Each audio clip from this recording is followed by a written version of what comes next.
महाराष्ट्र के उप मुख्यमंत्री देवेंद्र फडणवीस ने शरद पवार के आरोपों का जवाब दिया है। इस पर शिवसेना यूबीटी सांसद संजय राउत ने कहा कि देवेंद्र फडणवीस पर विश्वास मत करना। जो बात वह टाटा एयरबस के बारे में कह रही हैं। नागपुर में 40,000 करोड़ का निवेश होने वाला था। नागपुर उनका ही शहर है और 10,000 लोगों को रोजगार मिलने वाला था। पूरी परियोजना प्रधानमंत्री नरेंद्र मोदी और गृह मंत्री अमित शाह उठाकर गुजरात ले गए।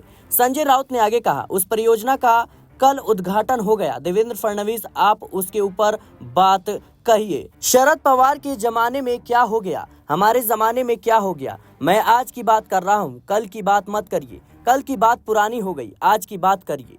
पीएम मोदी और टाटा को लेकर किए गए दावों पर देवेंद्र फडणवीस ने शरद पवार को जवाब देते हुए कहा था कि इस उम्र में झूठ बोलना उचित नहीं है। देवेंद्र फडणवीस ने एक ट्वीट में आरोप लगाया था कि महाविकास अघाड़ी के कार्यकाल में टाटा के अधिकारियों ने नागपुर के MADC ऑफिस का दौरा किया तो वहां किसी की कोई प्रतिक्रिया नहीं। हरियाणा चुनाव को लेकर सुप्रीम कोर्ट के फैसले पर संजय राउत ने कहा, यह क्लीन चिट का जो चलन चल रहा है उसके बारे में क्या बात करना। बीजेपी क्लीन चिट की फैक्ट्री चला रही है। सर्वोच्च न्यायालय से लेकर चुनाव आयोग, ईडी, सब फैसले राजनीतिक फायदे के लिए हो रहे हैं। इसके बारे में क्या बात करना। महाराष्ट्र में विधानसभा चुनाव को लेकर राजनीति गरमाई हुई है। सूबे में 20 नवंबर को मतदान होंगे। 23 नवंबर को उसके परिणाम सामने आएंगे। चुनाव को लेकर महाविकास अघाड़ी यानी कांग्रेस, शरद पवार की एनसीपी और उद्धव ठाकरे की शिवसेना यूबीटी एक साथ मिलकर चुनाव लड़ रही है। तो वहीं दूसरी तरफ देखा जाए तो बीजेपी नेतृत्व वाली महायुति में बीजेपी के अलावा